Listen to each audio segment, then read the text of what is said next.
Up first on this week's show, we take a closer look at the refugee crisis in Haiti. After over a year of Zoom University and remote learning, the California State University system plans a return to campus full in-person classes for the spring 2022 semester. Hello, I'm Monet Troche.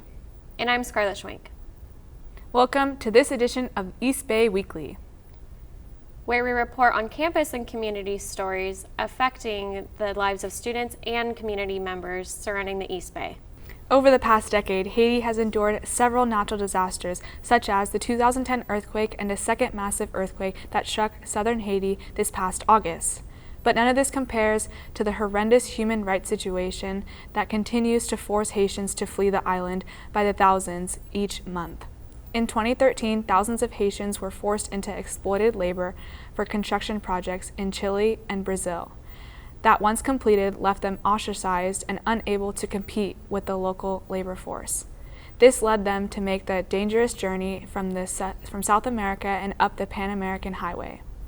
The Department of Education issued an emergency authorization allowing for temporary flexibility for universities impacted by the pandemic, allowing for more flexible teaching styles, including remote learning. Cal State East Bay does have the ability to apply for permission to continue with flexible course modalities for the spring 2022 semester. Stay tuned to find out more about how Haiti has been ravaged by intervention, corruption, and natural disasters behind the recent refugee crisis at the U.S.-Mexico border. In-person instruction is expected to come back for the spring 2022 semester, yet some professors are unsure whether they want to return or not. The pandemic continues to wage war against public health, raising questions of whether or not the return is premature or even possible. Here we are now with Kyle Reeder. What will the upcoming semester look like? I think we can expect more in-person classes and more students returning to campus in a pre-pandemic capacity. Obviously with still the same safety precautions, but way more students on campus. How do the faculty feel about returning to campus during a time of uncertainty? I would say some professors are going to be nervous about returning to in-person modalities. Teaching fuller classes in person while we're still going through a pandemic is pretty nerve-wracking, and I feel like some of the professors that I've had seem a bit wary of next semester and just want to support their students in the best way that they can. And what did President Sandeen have to say about the return to campus? When we talked, she seemed pretty enthusiastic to help students and faculty transition back to in-person classes this upcoming semester, and she anticipates that spring 2020 will be closer to 50% in-person/hybrid and 50% remote.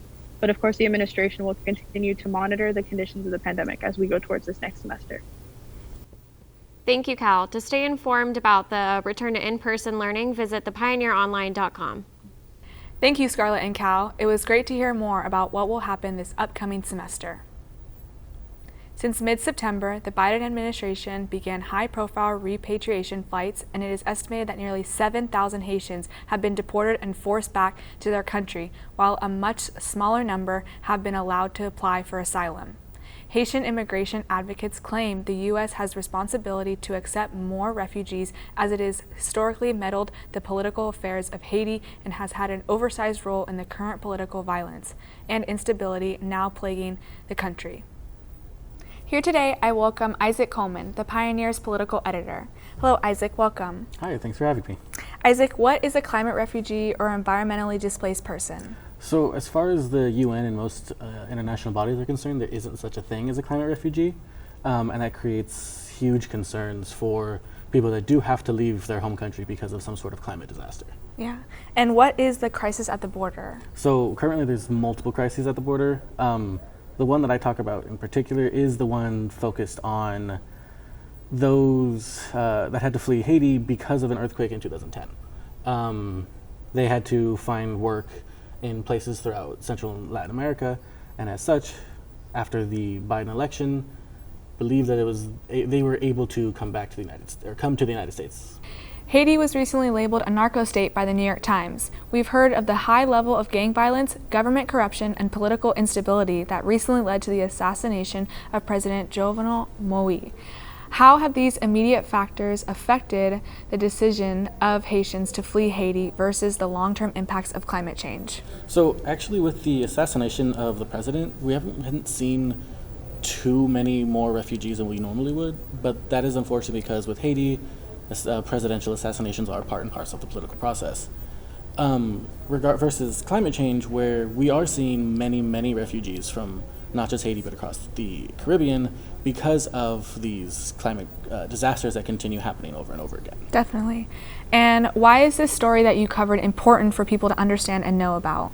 Well, currently there is no such thing as a climate refugee. This is something that people do need to understand. This is why people are coming. The only way you can get into the United States now, for the most part, is through political asylum. If you're seeking asylum because of a climate crisis, you're normally going to just be sent back home, unfortunately. Isaac, thank you for joining me today. Clearly, Haitian refugees are facing a number of challenges. To read more about this and other important stories, visit thepioneeronline.com. Thank you, Monet and Isaac. The crisis at the border is an ongoing humanitarian crisis consisting of Haitian refugees that we will continue to cover. The Pioneer Online published many thought-provoking stories in our most recent issue. Head to our website, thepioneeronline.com, to learn more. That concludes East Bay Weekly. I'm Scarlett Schwenk. And I'm Monet Troche. Thank you for tuning in, and we will see you next week. Bye!